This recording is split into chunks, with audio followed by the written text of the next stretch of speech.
What's up guys, Joey here, and welcome to a two-part series from PremiumBeat.com. This is going to be an awesome tutorial series where we're going to show you how to create a giant city-sized UFO and have it hover and terrorize your town.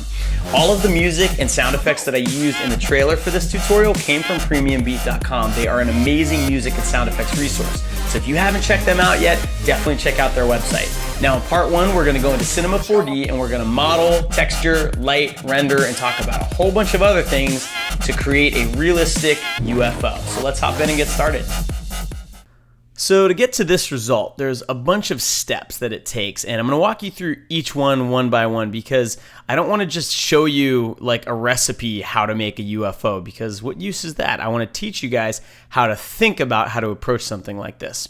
So first of all, if you're going to be making a UFO, you have to have some kind of design for that UFO. You need to know what it's going to look like, right? And so whenever I have to design absolutely anything, I just pull reference, okay? So first thing I'm gonna do is just pop into my good old friend Google, and I'm just gonna type in UFO or UFO spaceship. That popped up, and I'm gonna go to Google image search, okay?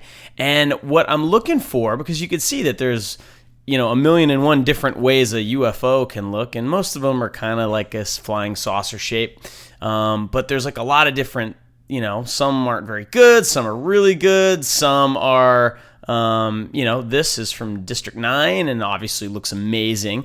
And this is kind of the vibe I wanted to go for. I wanted this mammoth looking thing hovering over, my neighborhood, and I wanted it to look absolutely gigantic. And so this actually is one of the reference images I used to try and figure this out. Now, the detail in this model and the model of this spaceship is incredible, and I knew I wasn't going to have time to do something like that. So I wanted to find like a simpler kind of design, and this image is actually one I really liked because it's a simple shape, but I like that there's some kind of glowing lights going on, and it just really kind of struck me. All right, so what I did was I actually saved this image to my hard drive. All right, and I could just say save image as, and we're gonna pop into my little project folder here, and I'm gonna make a new folder, and I'm just gonna call this reference, okay? And so let's just save that image in there. And let's see what else. One of the other things that I kind of wanted to get was just a subtle kind of speaker, shape. Because this is for PremiumBeat.com, I thought that might be a nice little touch.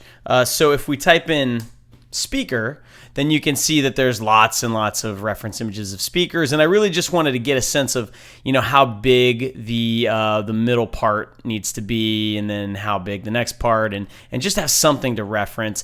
And maybe what I was also looking for some other details I could add. Like there's a coil in here, there's a nice mesh on this. So here's another good image. So let me just save this as, I'll just save that as speaker in my reference folder.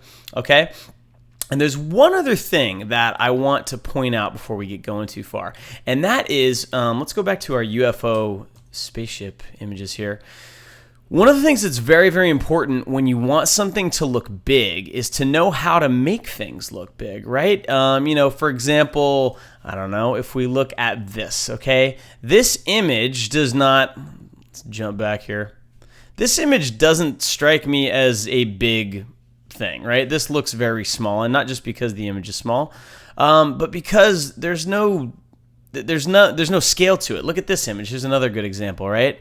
There's nothing in this image that tells me how big this is except for the water, the surface of the water. And looking at the surface of the water, this makes me think that this flying saucer, I don't know, maybe it's 10 feet across or something.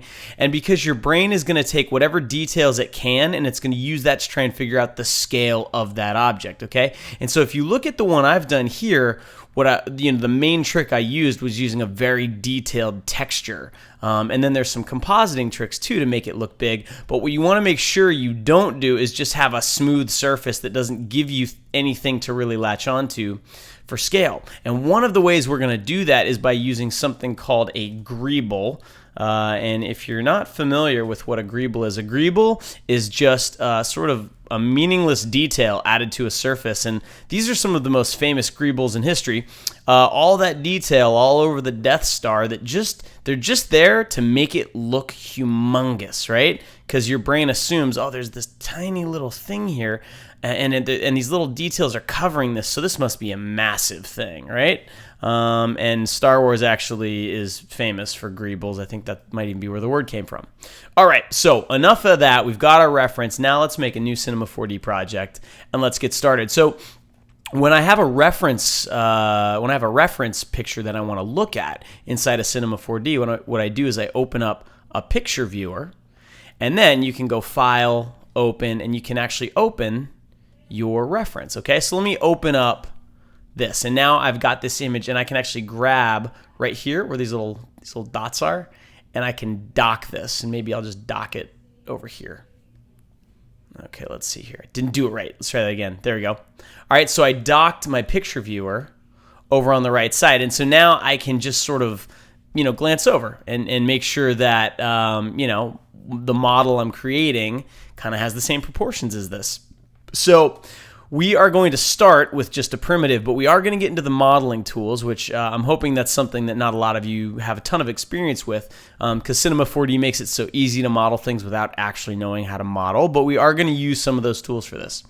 So we are going to start with let's start with a cylinder, all right?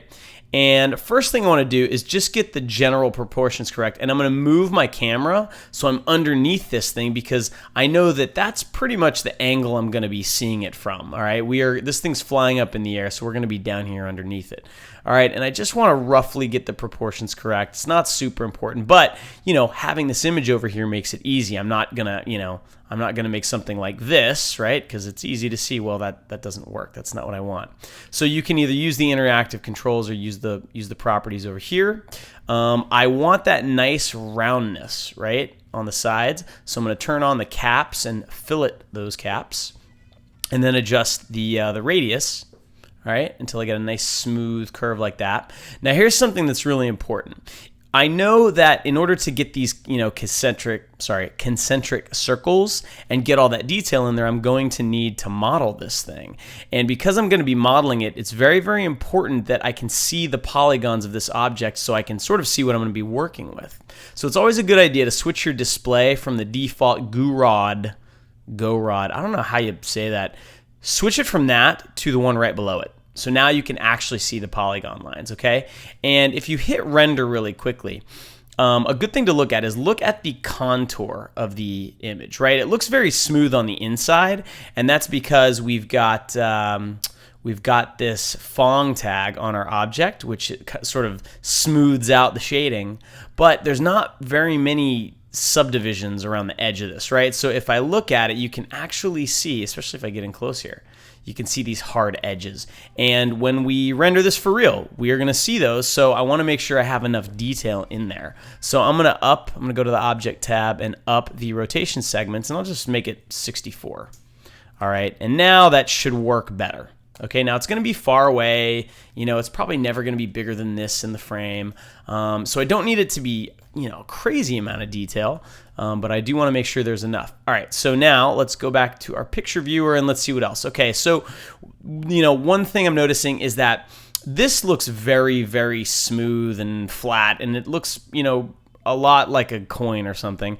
This, it's got a lot more kind of a pointiness to it in the middle. So I actually want to change the shape of this thing, all right? And this is where we really are going to get into some modeling. So first thing I need to do is, if I'm going to model this thing, I need to convert it into a polygon object. You can do that by hitting the C key, or you can come up here and hit this button too, and it will, if you kind of hover your mouse over it, it should tell you, if you look down here, it'll tell you what it does. Converts a parametric object into a polygon object, so now you can model it. So first thing I want to do is I want to try and stretch it out a little bit so that it's got that pointier middle like our reference does. All right, so I'm going to kind of move quickly through these modeling tools. So I'm going to turn on the screen capture feature where you can see what buttons I'm pushing, and I'll talk through it. But I'm going to move fast because we got a lot to get through. So I'm going to switch to edge mode so I can select the edges here, and I'm going to hit U, which brings up a menu that shows me all of the commands that have to do with selecting, and there's also some modeling commands in there. And if you hit U and then another letter, and you got to make sure you don't move the mouse because then the menu goes away. So you hit U, and now I'm going to hit L. And if you look really quickly, L is for loop selection. And this is going to let me quickly select loops like this. So I'm going to select this middle loop here, okay? Now, with that selected, I can hit T to switch to scale mode, and I can just scale that edge out. Now, that's cool, but I don't want it to just scale that edge out. I want it to scale all of the edges, but this edge the most. So there's a cool thing you can do in Cinema 4D where you select something, right? And with it selected, so let me go back to my loop selection tool, UL, okay? And I'm going to select it. And now I can switch to my normal selection tool. You can just hit spacebar and it'll switch back to that. And now where it says mode normal, let's switch that to soft selection, okay? And what soft selection does is it lets you select something, but then it will automatically select things around your selection based on these settings, okay? So right now the mode is group. I'm going to switch that to all. And what that's going to do is it's going to allow absolutely any edge to be selected.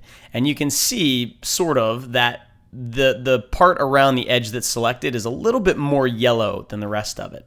So let me mess with some of the settings. Here's the radius of the soft selection, and this is sort of the distance from your initial selection that will actually be selected. So now that I've lowered this to 28 centimeters, you can see that none of this is selected. This is selected all the way, and then it's sort of creating this gradient of selectiveness along the edge of this thing. So soft selection is an incredibly powerful modeling tool, and now whatever I do to this edge will be done to the other edges proportionally with how much they're selected. So just by getting a nice soft selection and scaling it, I've managed to get something that's more like that, okay? So let's take a look at it from underneath, and it looks much better. Scale it a little bit more. I could even move it. I could move it up and watch what happens. It's gonna move the other edges up, but just a little bit, not as much. So you can get this sort of, I don't know, like a Reese's peanut butter cup shape, all right? Pretty cool. So now we've got the bottom of this thing. And so now looking at this, right, if we're underneath this thing, I can't really see the top at all. And I might want to see the top a little bit more. So now I'm going to use another selection tool, all right? Well, actually, maybe I'll just still do another soft selection. I'm going to switch to polygon mode. And I'm going to switch to my selection tool. And I'm just going to quickly select like this, all of these polygons. Then I'm going to up the soft selection. Okay, and I want to select everything up until about this edge here. So now when I pull this up, right, you can see what it does. It pulls everything up, and I need to move this down a little bit more. But it's going to move these polygons the most, okay? So I can really dial in that shape I want. There's a lot more settings here. I'm not going to get into them too much, but that's the basics of soft selection. Cool, okay? So now this is our base shape, okay? Now let's talk about getting some of these cool details in here. Now, like for example, there's this cool blue light that goes around the top of our reference.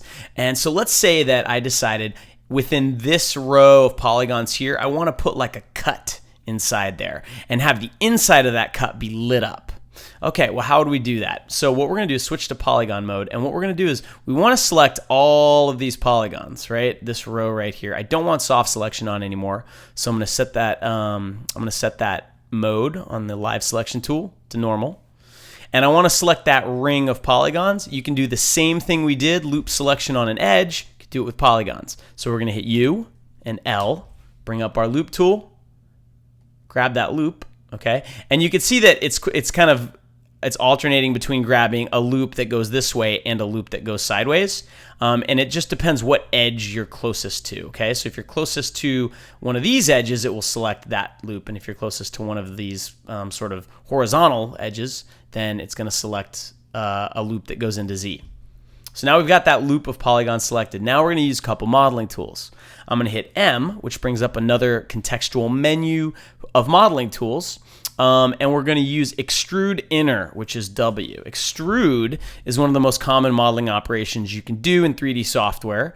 And an extrude inner works kind of the same way, except, and actually this might be easier to show you guys just very quickly in a new scene here. If I make a cube and hit C to make it into a polygon object, and then I select all of the faces of it, and I hit M to bring up my modeling tools, and then I hit T to extrude. right? This is what extrude does. It takes a polygon and it extrudes it out and creates new geometry where it moves through. Extrude inner, MW, extrudes inside the polygons, okay? And then you could extrude those and you can create these really cool complex shapes this way, okay? So back to our UFO, I'm gonna do an extrude inner, MW. We're gonna extrude inwards, and you can see what it does. It creates a new set of polygons, and I can make them as thin as I want. I'm literally just clicking and dragging interactively. All right, this is fantastic. Now, I've got a nice thin edge. Let's zoom in a little bit. Now I'm gonna hit MT, and now I'm going to extrude these, okay? So what extrude is going to do, if I click and drag, you'll see it will extrude out like that, or it will extrude in, and in is what I want. I want to create a little inset in there, just like that, okay? Now, you can see that the angle that this is coming out at is basically perpendicular to the normal, or which direction this polygon is facing, okay? And if that's not what you want, you can change that by changing the edge angle here, but this is actually exactly what I want. So, and you do need to be careful that you don't extrude and then say, oh, I want to adjust it and do this again, because now you're doing two extrusions.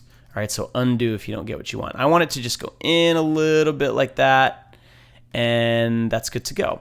And now another thing we need to worry about is these edges here, right? Now the edge that kind of goes up into the spaceship, it's a super duper hard edge. If we just do a quick render, you can see a very hard edge. So maybe we want to soften that a little bit. So if we go back into edge mode and hit UL, right, loop selection, I can grab that edge, and then I can hold shift and grab that edge. And I can use another modeling tool, so hit M, and we're gonna select the bevel tool, which is S. So M, then S is bevel. And then you can click and drag interactively, and it's going to soften out that edge a little bit. Now, it's not giving me a lot of detail there, but what you can do is you can kind of get it started, and then come over here to the tools, and you can interactively adjust those. So if I up the subdivision, you can see it adds more edges in there, and it makes it softer. Okay, so with a subdivision of 4, it adds 4 levels, and now I've got this nice soft kind of roundness to it. Cool. All right. So now what I want to do is let's talk about getting something like this in the middle here. Okay.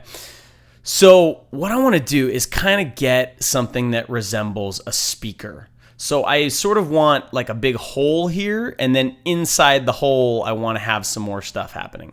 So what I'm going to do is go to polygon mode. I'm going to grab all these polygons. I'm also going to hit Option D, and that temporarily disables that axis that pops up. It just gets it out of the way visually, makes it a little bit easier to see. I'm going to hit MW, right, to bring in my inner extrude tool. And I'm just gonna move it in a little bit and then hit MT and extrude this thing up like this. And you can see if I go too far, it goes through the top of the UFO. So that's too far. So let's just do that, okay? And then UL, switch to edge mode, grab that edge and then hit MS. Remember, this is all stuff we've done already, the bevel tool, and we'll bevel that edge a little bit, okay? There you go. So now we've got this cool UFO with a big hole in the middle, and it's fantastic. And now we can fill in that middle with, you know, some more detail and try to make like a little speaker type of thing, okay? So why don't we just start with another cylinder, and before we get too far, let me make sure I name this correctly. So this is UFO main. Cool. And then we're going to add another cylinder. And we're just going to do pretty much the same steps we just did. We're going to scale it up, right? So it's roughly the right size. And this can be inset inside of this UFO a little bit. I'm going to up the segments to 64 so we get a lot of detail. And then I'm just going to hit C, turn it into a polygon object. And now what I want to do is pull up the reference of my speaker. So now in my picture viewer, I'm going to open up my speaker image. And I'm going to hit H, which is just going to fill my frame with it. And now I can just kind of look at this and figure out what little details I want to pull out, okay? So I like this outer edge here, so let me pull that out. So I'm going to go to polygon mode, select all these, and I'm going to do a quick extrude inner, so MW, right? Just like that. And then I'm going to do MT, extrude. I'm going to push it in a little bit, okay? and it doesn't have to be too far. And then let's see. Then let's do another extrude enter, just a little bit, and then another extrude MT and pull it back out. Now this is going to look a little bit different than the one I have in my demo, but that's okay. So now I've modeled this edge and then this little divot, and now we've got this part where it's kind of poofy. So let's do an extrude enter like this, okay? And what I need to do is add a bunch of subdivisions in here because I want it to end up looking poofy like this. And I can't do that if I've only got an edge here and an edge here. So what I'm going to do is, now that I've done my inner extrude, I can come over to the options and interactively add more edges. And I'm going to add 5. I'm going to set that number to 5 so that there is one in the middle, right, that I can select. And let me actually do a few more subdivisions there. As long as you get an odd number of subdivisions, you will have one edge that's in the middle, and then we'll select it, do a soft selection, and pull it up, and we'll get that nice poof.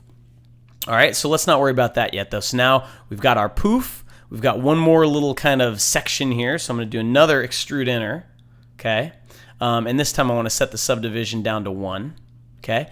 And I want this one to kind of angle in a little bit. So actually, with all of these selected now, I'm going to hit E, which brings up my move tool, and I'm going to hit Option D to bring back that axis, and I'm just going to push it up a little bit like that.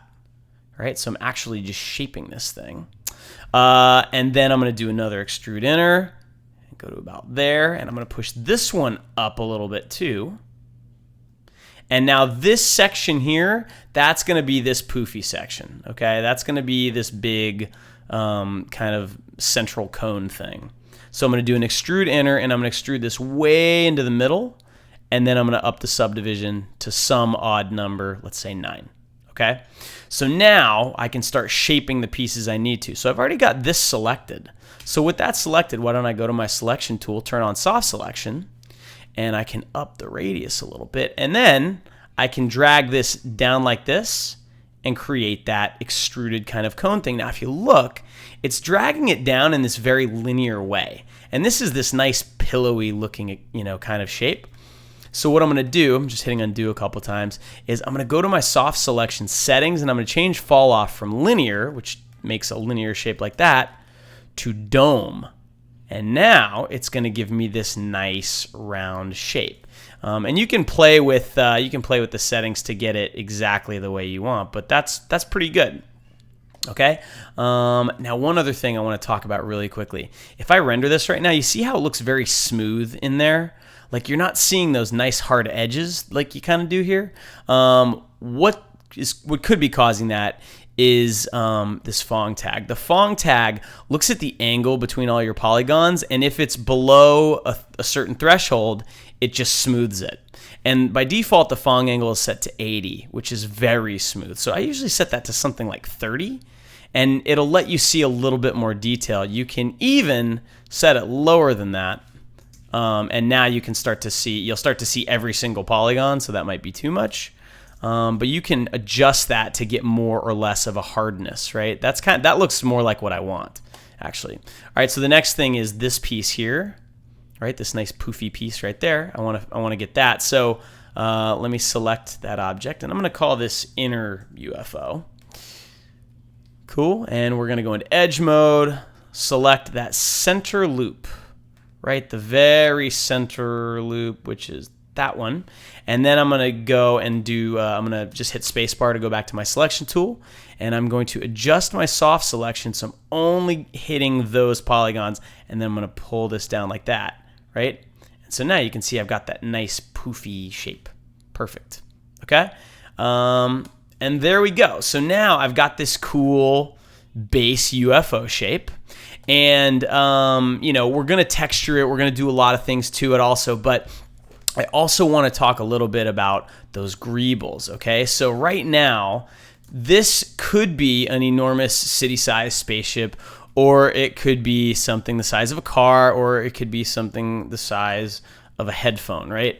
It's impossible to tell. And so, doing the little greeble trick, right, putting tons of detail in there is one way to give things a lot of scale. So I use a very cheap trick to do this on the demo, and this is how I did it. So I took a cube, and you make it very small. Make it like 1 by 1 by 1, really, really tiny. And then add a cloner, put the cube in the cloner. And what we're gonna do is we're gonna clone that cube all over the main part of this UFO, but we don't wanna clone it over every single part. We really only want it on, the main pieces that we can see. So what I'm gonna do is I'm gonna go to loop selection in polygon mode. So UL, and then I am just going to I'm going to zoom in here, and I'm going to select that loop, and holding shift, I'm just going to select a whole bunch of loops like this. Only ones that we really can see. Just like that, okay? And then with those polygons selected, I'm going to go up to select and say set selection. This is going to create a little triangle tag on that object called a polygon selection. And now I'm going to rename that for Greebles. All right, and what this is going to let me do is clone the cube all over that UFO, but only where I selected. So it's not going to clone up in that little part there. It's not going to clone on the inside that we can't really see. It's not going to clone on the top that we can't see, only where we want it.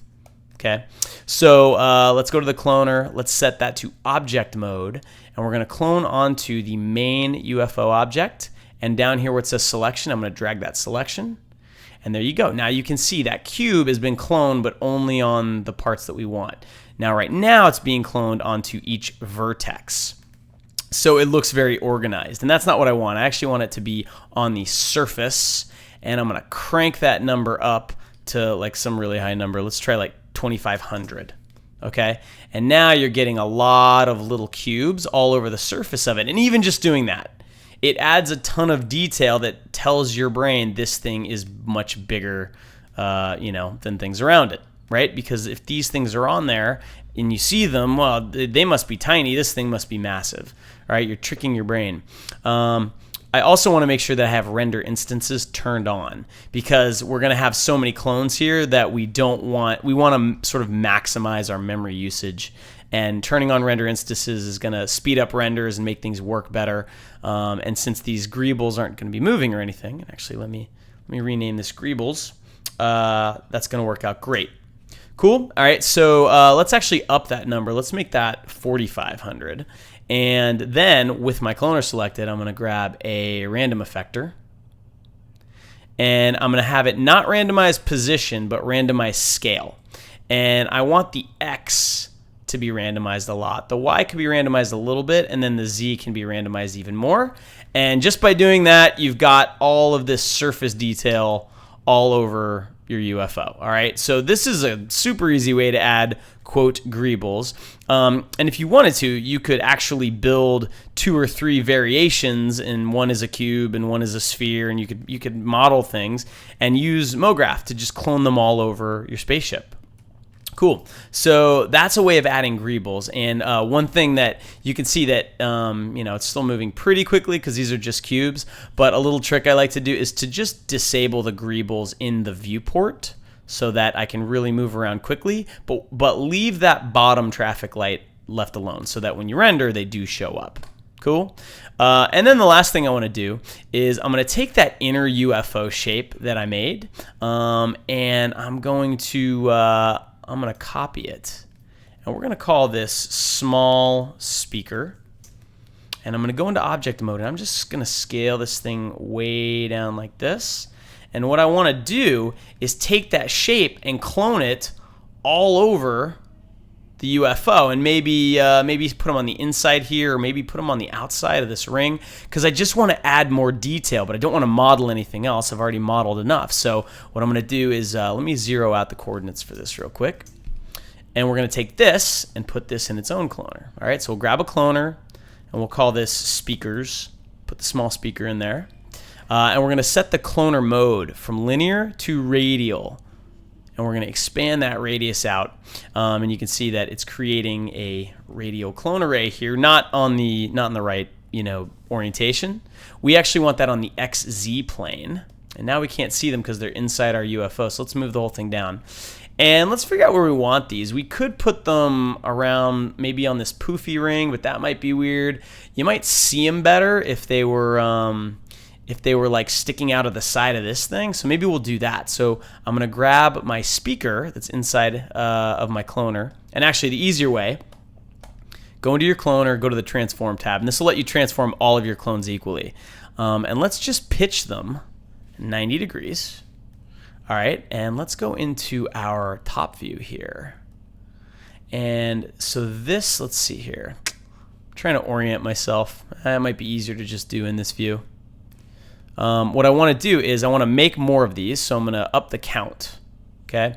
I also want them smaller. They're too big right now. So you could adjust that in the transform tab, or you can just grab the speaker, hit T to go into scale mode, and just manually scale it down and make them maybe that big. And then let's move our cloner up like this. Okay. Line that up where we want it. And then we'll add more clones until we've got a lot of these things around the edge. And now if we come back here, we take a look. Now you've got, you know, more detail, and you've got greebles all over these things, and there's a lot going on. And what's also cool about having these is that now, let me just go ahead and group this entire thing. I'm going to select every piece of it, including the random effector, and hit Option G to group it. And this will be my UFO. And now I've got enough detail on there where when I rotate this, you'll be able to see that it's rotating, and those speakers, you know, all around there are really going to help you do it. Cool. All right. So now we've got our base model, and we've added the greebles, and we've added some more detail. Now, how do we texture this thing? So texturing in Cinema 4D, unfortunately, is one of those things that I feel like a lot of people don't really understand. You know, I'm sure all of you know how to make a material and apply it to an object. But when you're doing something like this, you really want total control. And so what you want to do is set up a UV map, okay? So that's the first thing we're going to do. I'm going to turn off my greebles, turn those totally off. And I'm going to turn off that inner UFO, and I'm going to turn off my speakers. And we're just going to focus on this, okay? Because once I show you how to UV and texture this, you'll know how to do it on the rest of this, okay? So here's what we're going to do. First thing we need to do is create a UV map for this. And a UV map, if you don't know, is a 2D representation of your object, sort of flattened out, that you can paint on and make your texture on, and then that UV map will get wrapped around your object in a way that you could specify. Now, one thing about UV maps is that they are 2D, and so if you have a 3D object like your UFO here, which has a totally seamless and continuous surface, there are no holes in it, right? So you're not actually going to be able to unfold that unless you tell Cinema 4D where to create an artificial hole. Now, we're a little bit lucky. We know we're going to be underneath this UFO, and we are not ever going to see the top of it. So to make our life a little easier, I'm just going to grab those polygons up here and make sure soft selection is off. And then with those selected, I'm just going to hit delete and delete those polygons. Cool? So now I've got a shape that has an opening, so now this can be flattened. Next thing I'm going to do is I'm going to run the optimize command. Whenever you delete polygons, it deletes those polygons, but it doesn't delete those points. You can see there's a point there hovering in space, and that point is not attached to anything, and that can screw some things up. So whenever you delete polygons, it's a good idea to go up to the mesh menu, commands, and run the optimize command. It will get rid of any points that are not attached to anything, among other things, but that's one of the things it does. So now, let's switch our layout from startup to BP UV edits, okay? Now, over here, this area is your UV area, and this area has a relationship with your 3D model, which is defined by this checkerboard tag here called a UVW tag. So if I click on my object, and I come over here to UV mesh and say, show me the UV mesh. Well, this is the UV mesh currently for this object.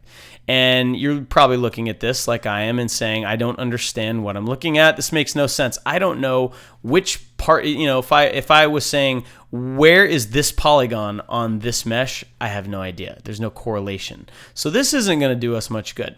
And you know, if you don't understand why you need UV maps, there's another tutorial on School of Motion site called UV mapping in Cinema 4D. It will explain it. So watch that.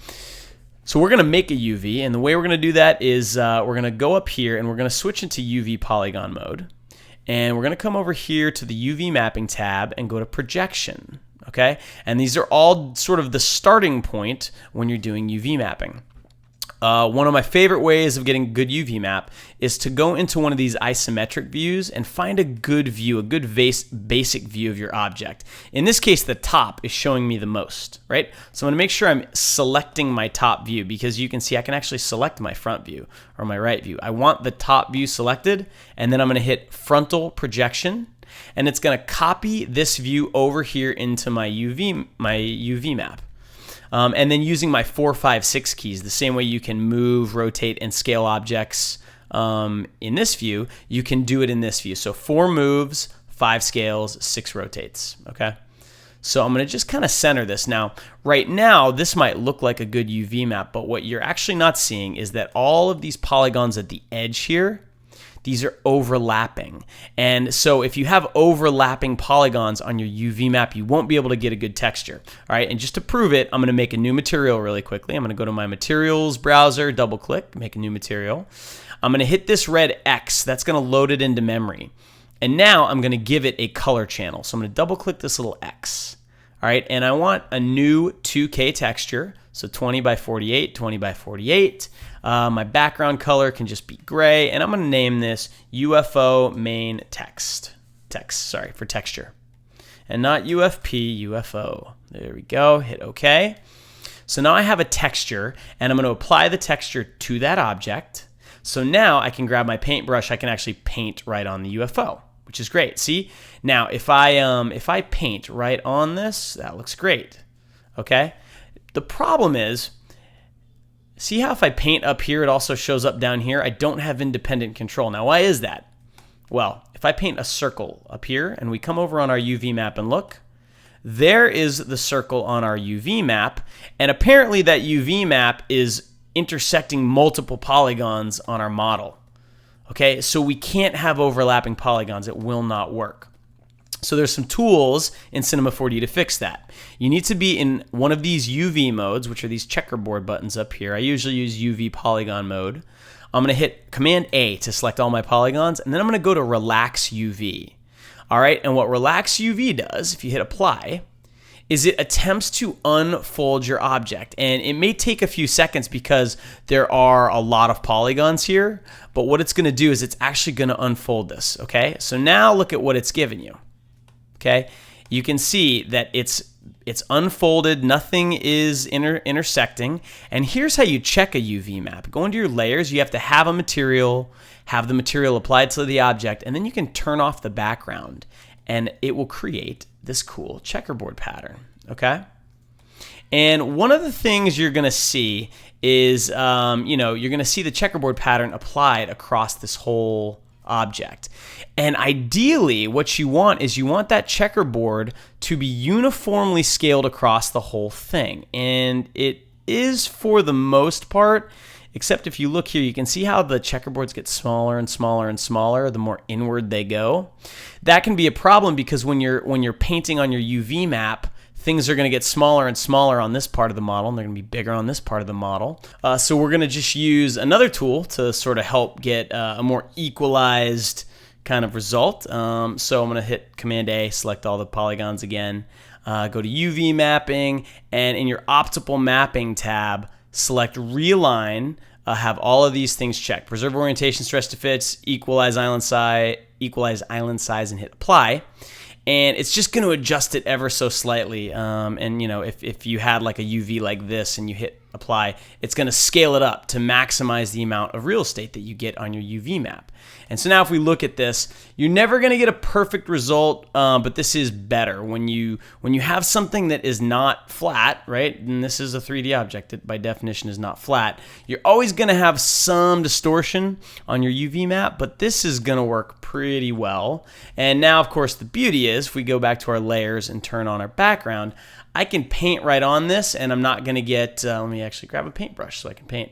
I can paint right on this, and I can paint right on this, and you're never going to get any sort of overlapping polygons, right? Cool. And I'm not sure where that paint stroke ended up. It's somewhere.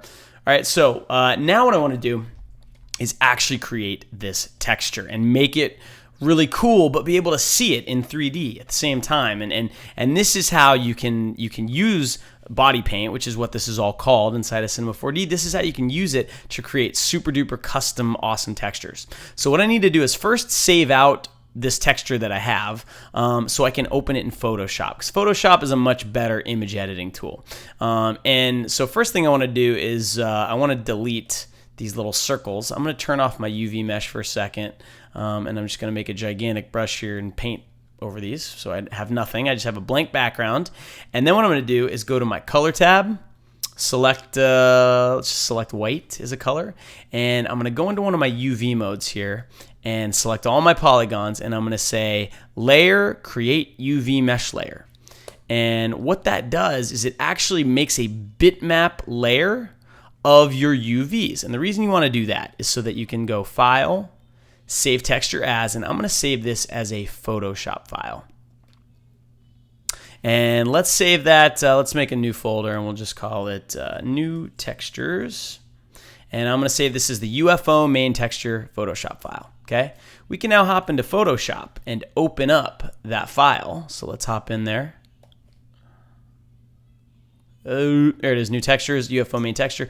And now in Photoshop, I have my background and my UV mesh layer. Okay, so any layers you see in body paint, you can see in Photoshop. And there are some exceptions where you can't go back and forth, but a lot of Photoshop features will translate perfectly right back into Cinema 4D. Cool. So one thing that might be helpful too, because I can sort of tell where some of the boundaries are here, but I can't see my 3D model like I can here, right? And so if I want to know exactly, let's say that I know I want to put a ring around this edge, right, of the model, what I might do is make a new layer. Let's see, it's this button, this leftmost button. Makes a new layer, and I'm gonna call this ring reference. And I'll just grab my paintbrush, make it a little smaller, and I will just very quickly draw a ring, right on the model. And that way I can say, okay, I know I'm gonna want a ring right there. I can turn off my UV mesh layer, and you can see that it's creating sort of a ring like that. And this can be very, very, very, very rough. But this is gonna now what I'm gonna do is I'm gonna save my texture. I'm gonna go up to File and say Save Texture. So now I'll go back into Photoshop and I'll close the texture, don't save it, and I'll just reopen it. And now I've got that reference layer, okay? And I can line it up with my UV mesh layer. And so now, if I wanted to, by the way, I just faded that back by hitting 2 on my keyboard. It's a neat little way to quickly change the opacity of your layer. And let me lock my UV mesh layer. So now I can see exactly where on the UV mesh that ring needs to be, okay? Another thing I like to do, because this is a symmetrical texture, is I'm gonna make sure my ruler's open, Command R if it's not, and I'm just gonna click and drag a guide and stick one right in the middle there and one right in the middle there. What that's gonna let me do is, let me grab like this ellipse tool. And now I can line this up just like this, right in the middle, and hold Option and Shift, and now I could make a ring right exactly where I want it. And let's turn that stroke, the fill off, and give it a stroke. We could just make the stroke, it doesn't matter. Let's make it like dark blue or something. 10 pixels. Okay, and there you go. And so now I've got an ellipse right perfectly centered on my UV map, right where I want it.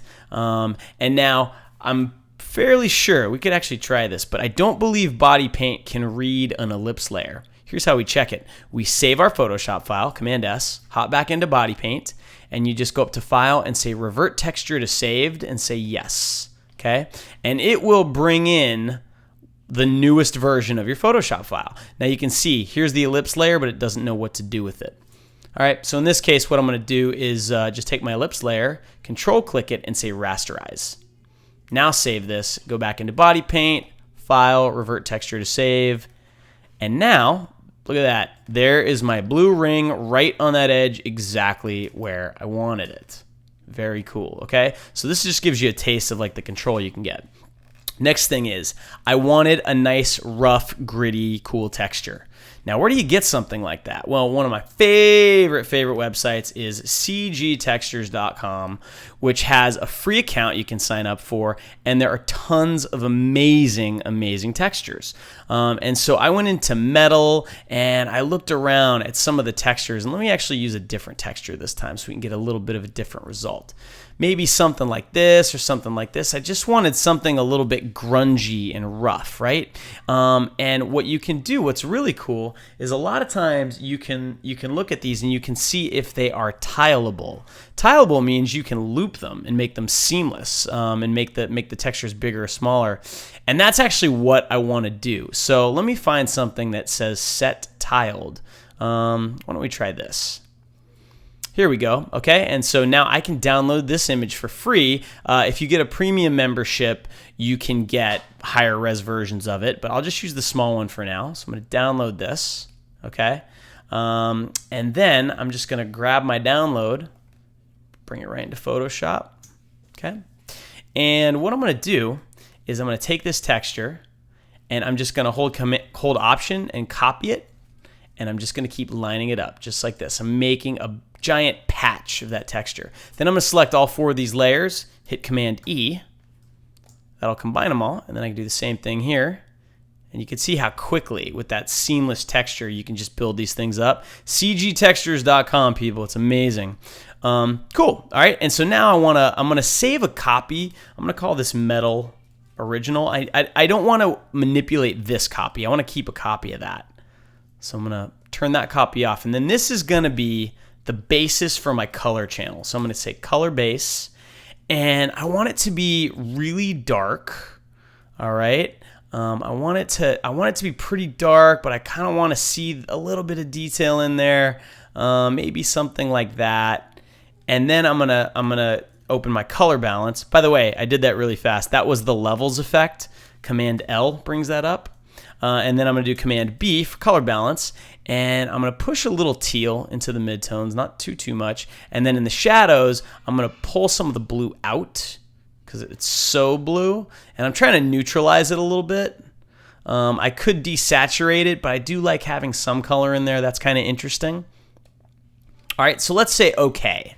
Now let's bring that color base down here. We've got our blue ellipse, which I don't really want to be blue. So I'm going to hit Command U to bring up hue and saturation. And I'm going to desaturate it, and I'm going to bring the lightness up so it's more of a grayish color. And then I'm going to hit Save. Now let's go back into Cinema 4D. And let's go up to File, Revert Texture to Saved. And now you can see sometimes you get redraw issues. Just zoom in and out really quickly.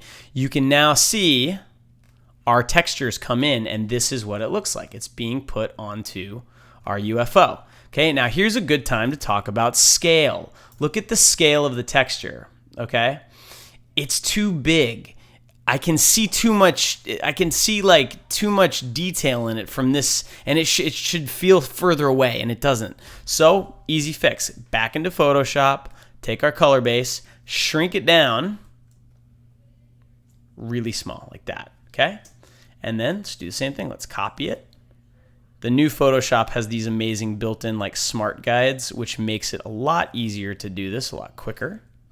And then I can just select all those, hit Command E to combine them, and then just copy one more time. Cool.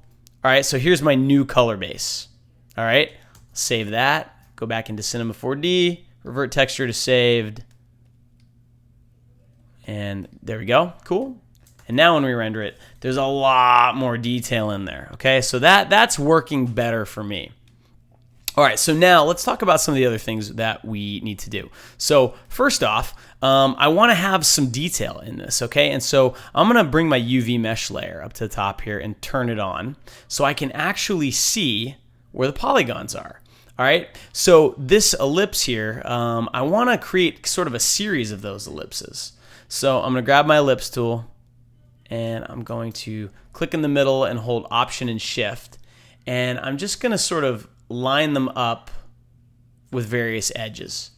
Okay, so I'm going to turn the fill off. I'm going to turn the stroke on. I'll just use white, and let's not make them too thick. Actually, I'm going to delete the original ellipse because it's too thick. So I have an ellipse with a 3 pixel stroke on it. And now what I can do is I can turn these guides off temporarily. Command semicolon is the hotkey. And I'm going to duplicate the ellipse, and then I'm going to shrink the copy down. And let's put one copy. You see these dense areas here, right here? That's where we added the bevel. And so this inner part, this is actually the inset part of the spaceship, right? So maybe we'll make that another color. That would actually be cool. So I'm going to keep copying these ellipses, and I just kind of want to sprinkle them around, but I want them to line up on edges so it does look deliberate, okay? And let's do one more, and we'll do it on this edge there. Okay, now this is that inner part of that spaceship, right? Between this thick edge and this thick edge. So what I'm going to do is I'm going to make another ellipse, I'm going to transform it, and I'm going to stick it right in the middle of that, just like that. That's not enough. Let's scale it up a little bit more. There we go, right in the middle like that. And then I'm going to increase the stroke until it fills that area. And it's actually putting the stroke inside, so I'm going to line it up on the outside, and then let's make that like 35 and see. Yeah, there we go. Okay. And so this is my inner color. So whatever color I make this, that's what's going to be inside this little groove right there. So why don't I make that like a, some neat blue color, right? And then we're going to color correct this heavily in After Effects anyway. So now remember, Cinema 4D does not read these ellipses. So what you can do is take them all, put them inside a folder like this, call this ellipse group, and that way you always have a copy of them. Then you can just copy that whole group, turn the group off, select the folder, and hit Command E, and that will rasterize it. Let's turn off the UV mesh layer and hit save. And then, we could even adjust the opacity of this. We could maybe make the opacity 80%, right? I just did that by switching to my arrow tool and hitting 8 on the number pad, so we can see through this a little bit. All right, and if we go into Cinema 4D now and we say revert texture to saved, okay, now all of those rings, all of that detail is coming through. We have total control over everything. Cool. Another thing that, I wanted on this UFO was I wanted a ton of little kind of architectural looking details, and I knew that was going to be tricky to do. So what I did was I actually just got on Google Images, and I just sort of looked for some geometric patterns, right? And I didn't want stuff that was obviously a pattern. So what I ended up doing was getting on Pinterest, and I found a bunch of stuff kind of like this. Let me actually see here. Pinterest is another, Michael Frederick, good friend of mine. The Pinterest is a great place to find stuff like this. You can search for geometric, right? And it's going to show you a whole bunch of reference, and you can be like, oh, that's cool. Let me grab something like that. Or actually maybe I want to try and do something different with you guys than I did on the demo, just to show you kind of the techniques involved, right? Something like this.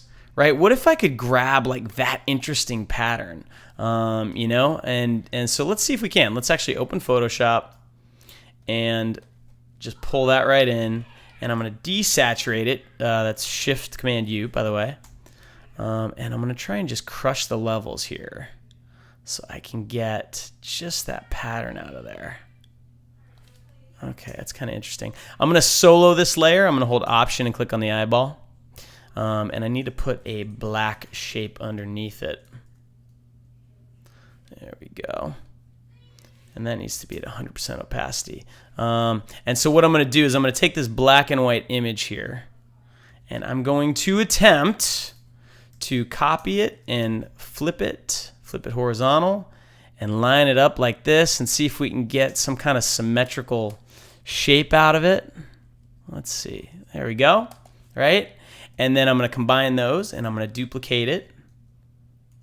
I'm just holding Option and dragging it, and then I'm going to flip it vertically like that. All right, and again, I want to come in. I want to make sure this is symmetrical. That's great. Okay, cool. And then I'm going to combine those. And now, because we're getting this feathering on the edge, this part's going to be a little trickier. But why don't I move this to the top and do another copy like this. And I think it's actually going to be okay. I mean, it's kind of fading out a little bit, but that might be fine. Let's combine these. And so this is just kind of the quick and dirty way to just take a texture that's not really big enough to tile the way you want, and just keep copying it and flipping it and mirroring it and create what you want. Cool? And then maybe let's kind of center this thing here.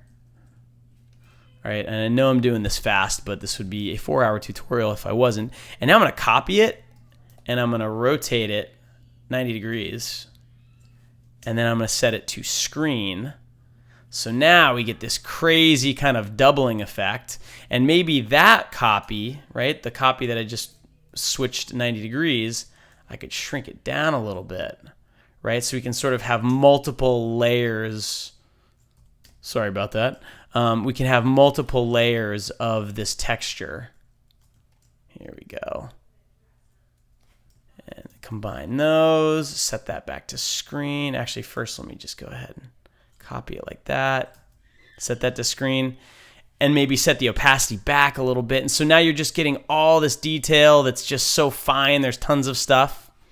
Okay, and let's turn that off for a second, and let's turn on our color base. Turn that back on, and we've got our ellipse group copy here, which I believe I've actually somehow messed up. So let me delete that and make a copy of my ellipse group again, turn it on, and hit Command E. And then we've now got these two new layers, which I'm going to just combine those and set it to screen, right? And I'm going to turn the opacity down a little bit, and you can see now I've got all this crazy geometric funky detail on there. Let me rotate it a little bit too, so it's not like perfectly lined up. Okay, there you go, cool. And I can scale it down because it's only going to show up within that circle, right? So I can make it even finer.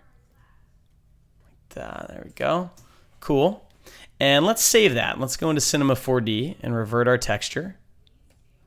Okay, and now you can see you're getting all this crazy stuff on there, and it's too big. See, it's crazy. It looks like the scale is good, and then you look at it on the object and you're like, yeah, it's too big. But that's an easy fix. Let me hit undo so I can get rid of that rotation, and let's just scale this thing way down again. Okay, and we're just gonna do the same thing. We're just gonna make a copy, and we're gonna tile it, right? We'll put this like this, make another copy, flip this one vertically. Cool. And then merge this and make sure that we've scaled it big enough so that we can actually cover the entire UFO, set it to screen, save that, hop back into Cinema 4D and revert our texture to saved. And now you're getting a ton of detail in there. Cool? All right, so what I did was I sort of had multiple levels of this. I'll actually open up the texture so you guys can see. This was actually the texture I created. You see I had some geometric patterns. Oh, here's another thing I did. There's so many little tricks. I took a circuit board image and I ran the filter polar coordinates on it to make it kind of spherify or circleify to get that. Oh, here's another cool thing I'll show you guys. I made a new layer, and I'll just call this rust, and I'm going to set it to color. I'm going to set it to color burn, and I'm going to pick like some kind of orangey color. And what this is going to let you do is paint on this layer, and you can see I've already got kind of a goofy brush here. You can grab like a kind of a rusty, grungy brush and turn on your UV mesh layer.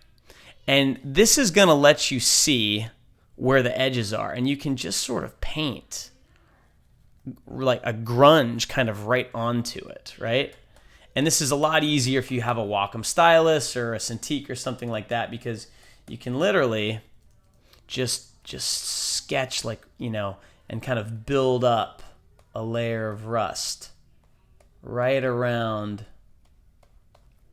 edges, right? Because that's generally where rust is going to form. It's going to form on the edges of things, right? And so while I'm at it, let me take this ellipse group and let me tone it way down. And then I'm going to make a copy of it. And I'm going to blur the copy just because it's feeling a little too harsh for me right now. I'm going to set the copy to screen. All right, I'm gonna come back up to my rust layer, and I'm just gonna paint a little bit of rust. I'm doing this really quickly because this tutorial is already so long, and there's still a couple other things we have to get to. All right, so this is the idea. You take a brush and you paint these rust strokes right on it. Okay. By the way, you can do this inside of Cinema 4D too, but I just like the brushes in Photoshop better. All right, and then if you want, you can lower the opacity of the rust so it's not so dark. Let's try 70%. Save our texture, go back to Cinema 4D and say File, Revert Texture to Saved, right? And now you've got your rust layer, and if you look on here, you can see you get these nice little patches of rust, okay? So this would take some tweaking. I think the geometric stuff's a little heavy, I really would want to probably dial that back so it's not nearly as intense. But now, let's revert that real quick. So now I want to talk about the next steps, all right? Because now you sort of know the workflow, how you build up a texture and how you can get it to look the way you want. But it still looks so smooth and crappy. And so we need to move on to lighting, okay? Lighting is very important. Now, an easy way to sort of preview this, I'm going to go to startup mode for a minute. An easy way to sort of test your lighting is to use two lights, all right? This is specifically for a UFO. If this thing is a UFO and it's floating outside, you've really got a couple of things lighting it. You've got the sky, right? Which would be, we could make it just an area light, and let me rotate it. I'm gonna hit Command D to bring up my, there we go. Bring up our axis, all right? So you've got an area light, negative 90 degrees above it, right? And this is going to light the top of it, right? These top edges. But then light's going to bounce off of the ground and go back up onto the UFO. All right, so there's going to be another one below the UFO. So let's take that light, move it down like this, right? And flip it around. And so now you get something like this, okay? And you can start to visualize a little bit what this is going to look like. The light that's on the top is going to be much brighter than the light that's on the bottom, and it may even have like a little bluish tint if you wanted to preview that. You could set your light to have the tint. And there are going to be shadows and ambient occlusion, so we could turn on our ambient occlusion effect, which is going to help us see what it's going to look like inside, our nice little grooves and things like that. And so, but I knew going in that I wanted this to look very real, and I needed it to sort of match my footage, right? So first off, let me grab a background here, and I'm going to make a new texture, and in the color channel, I'm going to load in, let's see here.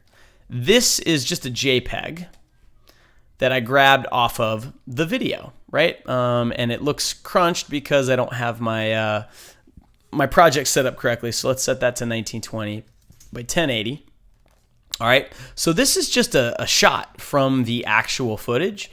And so what this let me do is sort of get my camera oriented correctly so that this would look right. Because if I couldn't look at the scene, maybe I would have done it like this, right? And now it kind of looks like the UFO is tilted, and so maybe, but that's too flat. So I sort of used my, my image as a reference to really make it easier to position this thing. Once I had it where I liked, I zoomed in like this and rendered that, so I knew I could shrink it down.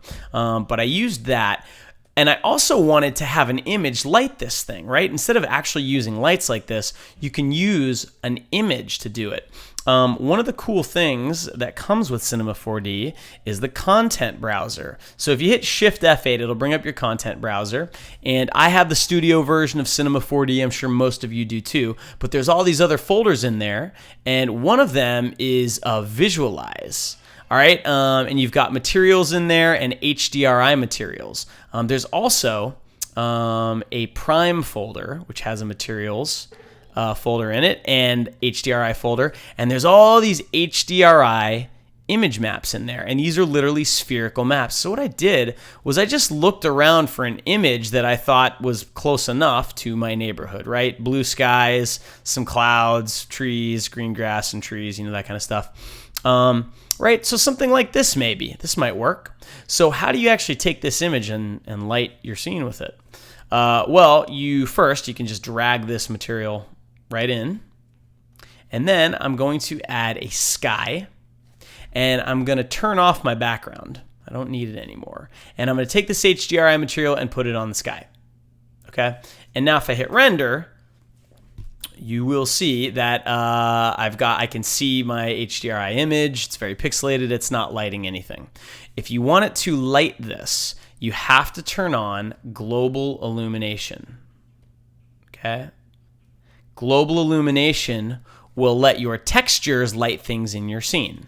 Okay? And so now you can see that this thing is being lit way more from the top. And actually, let me turn these two lights off that I have in my scene so you can see just the lighting from the scene, okay? Cool. Now, it's not very bright lighting in the scene. And so if I want to increase that, what I can do is go to my global illumination settings and up the gamma. All right, and then that's going to give more influence to the lights from my image that we're using on the sky. And I also don't want to render the sky. I just want to use it to light this. So the other thing you can do is right click on sky or control click or whatever, Cinema 4D tags, compositing tag, and set this to not be seen by camera. Just uncheck that. And now you can still use it to light your scene, right? And it will still light it perfectly. You just will not actually see it in the render. There you go. So now with all of that done, let's turn on our greebles. Let's turn those back on. All right, just in the render, not in the viewer. And I'm just going to copy my texture right onto the cloner. And I know that the texture is not going to line up perfectly with it, but that's okay, right? Because really, we're not supposed to really be able to see those greebles. I just want them to be there to break up the image and give it some more detail. And now you can see, if I turn my background on especially, and do another render, you can see that those greebles, they do a really good job of adding just a bunch of visual kind of variation to that UFO. And because our texture has so much detail to it, this thing is really starting to look big, okay? So a few other things I did. This tutorial is already super long, but hopefully you guys are just learning a ton. Obviously, you would need to do a UV map for the inside, texture map it, and do all the same things, right? And just to make this go a little bit faster, what I'm actually going to do is open up my final UFO here, and I'm going to show you guys some things on this scene, okay? So this is set up the same way. We've got a sky with an HDRI on it, and we've got, the same kind of deal. We've got greebles and textures. Now, here's the big difference, okay? The big difference is these materials that are on the UFO are not just color materials, right? We also have diffusion, reflection, and bump, okay? And so let me turn off reflection and bump and diffusion for a minute, okay? And let me turn off all the pieces that I don't need you to see right now. Let's turn that off and turn this off, and we'll turn the greebles off. And let me just do a quick render of this, and you can see it, okay? Let me zoom in on this. So if we go like this, right, you'll see, okay, here's our texture. It's nice and smooth, right? But I have also created textures for the bump map, right?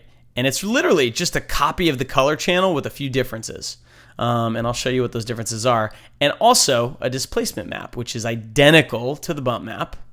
And so we've got bump, not displacement, diffusion. There we go. Identical to the bump map. All right. And so now when we render this, and actually let me turn reflection back on too, because I did have a reflection channel with Fresnel in it. Okay. And what this is going to do is it's going to give our surface some variation in lighting too. It's going to give it a little bit of a grungier look. And so let's go back here, right? And I'll show you how this is going to work on this model. So what I would do is I would go back into Photoshop and I would say, okay, I need a bump map and I want it to match up with our color map, right? So what I'm going to do is I'm going to take this color base layer and just move it up to the top here. I'm going to copy it, and I'm going to use levels to get as much contrast out of it as I can. And I'm going to desaturate it. Cool. All right, so that's a good high contrast bump map. I'm now going to save this. I'm going to hit Shift Command S to save as, and I'm going to save this as a UFO bump texture. Okay, and I don't need to save the layers here. I'm just going to save it as a copy. So now I'll go back into Cinema 4D. All right, and before I do that, I want to make sure that I turn that layer off so that it's not covering up our color channel. Okay, so now I'm going to go into my UFO material, which is this material, and I should probably name this. This is UFO 01, and I'm going to add a bump channel, a diffusion channel, and a reflection channel. Let's go into the diffusion channel first, and the texture is going to be that file I just made. Okay, so that's going to be our UFO bump Photoshop file. And then I'm going to copy that channel and go into bump and paste it. And then I'm going to go into reflection and I'm going to add Fresnel to the texture. I'm going to mix it as a multiply and set it to 50%. Setting it to multiply basically lets you use this brightness value here to be the overall brightness of your reflection, and then this Fresnel can only subtract from it. It can't increase it. If you have it set to normal, it's going to totally override this. And I don't want it to be totally reflective, okay? I just want it to be somewhat reflective. And so now you can see there's a lot more. It's almost like a little bit shiny up there, which is pretty cool. That bump map and the diffusion map, it really gives it a lot of nice kind of contrast and detail, surface detail, which can make it look bigger. All right, so the diffusion, you can see how dark it's getting. That's because my diffusion is a little strong. So I'm going to turn down the mix strength here, and you can see that our preview, it shows you it gets a little bit brighter, right? And then the bump, the strength is 20. I'm going to leave it at that. I also noticed it was very shiny up here. That might be reflection. So let me just turn the reflection down to 20, because that might have actually been the reflection of the clouds in the UFO. Here we go. This is working better, okay? And you can see because I used an HDR image on a sky to light this, it really does kind of feel like it sits in the scene. Now, it's way too dark. It hasn't been composited. And obviously this part here has no texture on it yet. But you can see how we've built up this object. It looks very detailed with the greebles and the fine texture. And now it's got this nice bump map, and you can see the contours kind of show you that this is a huge, massive thing.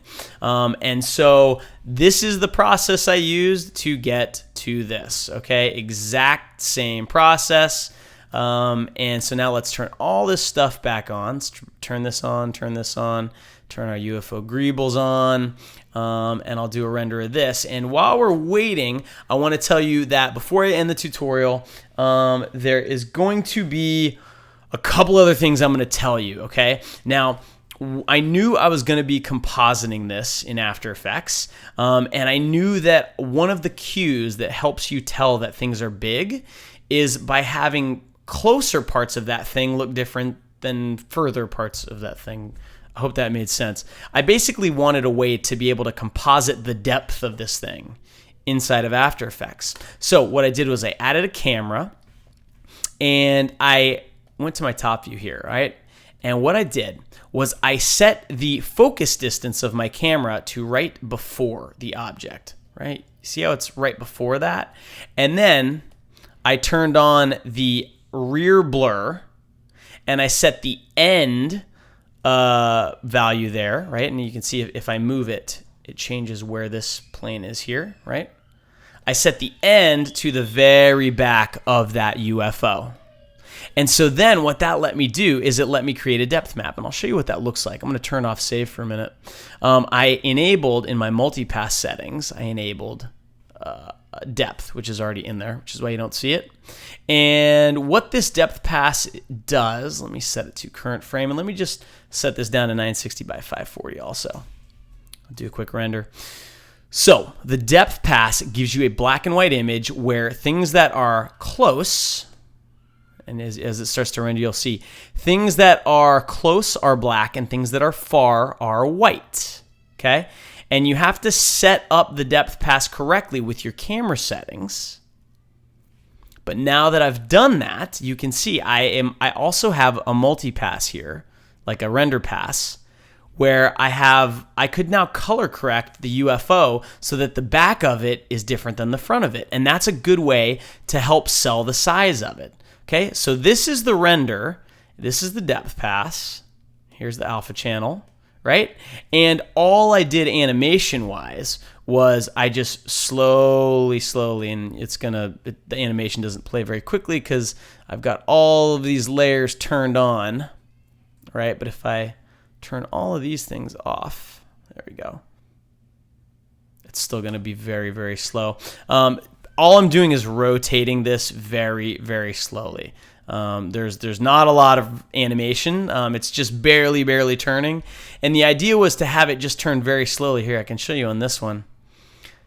Right? I didn't want it to turn like this, right? Because then it's like, oh my God, that enormous thing is spinning so fast that doesn't make sense. If it's really a gigantic city-sized spaceship, it should be turning like very slowly, very, very slowly. So just a little bit of rotation on there, a depth pass, and one last trick, because now I noticed it.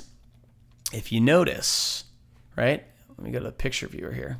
If you notice in our render, this stuff is glowing. We've got lights on there, right? How cool. So one of the things I did was on those little speakers that I modeled on these, there's a light, all right? So we could do the same thing on ours. Remember, we modeled these speakers, right? And we put them, let me turn those on. There we go.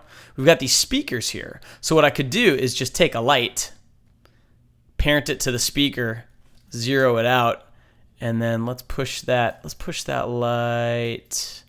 Let's figure it out. Here we go. Push that light out. There we go. And we'll turn on fall off on all of those lights. And we don't need a lot. We don't need enormous fall off like that. We need a little bit of fall off. There we go.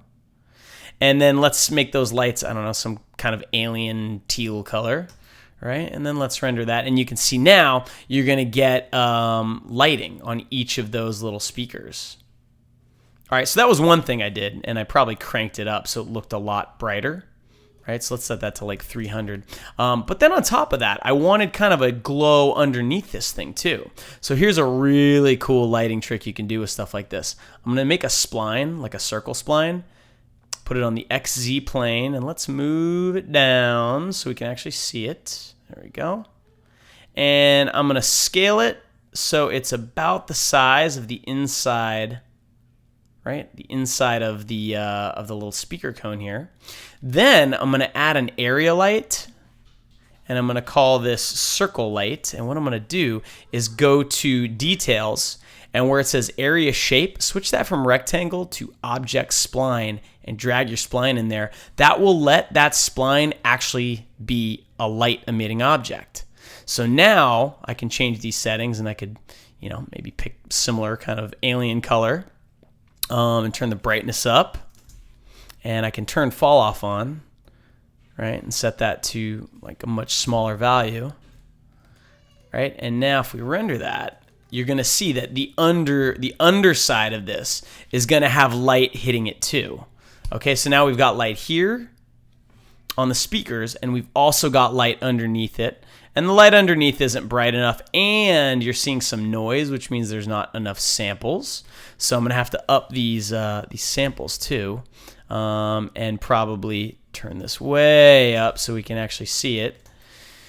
And so that's what I did. I used a circle spline underneath, and I also had lights on each of these little speakers.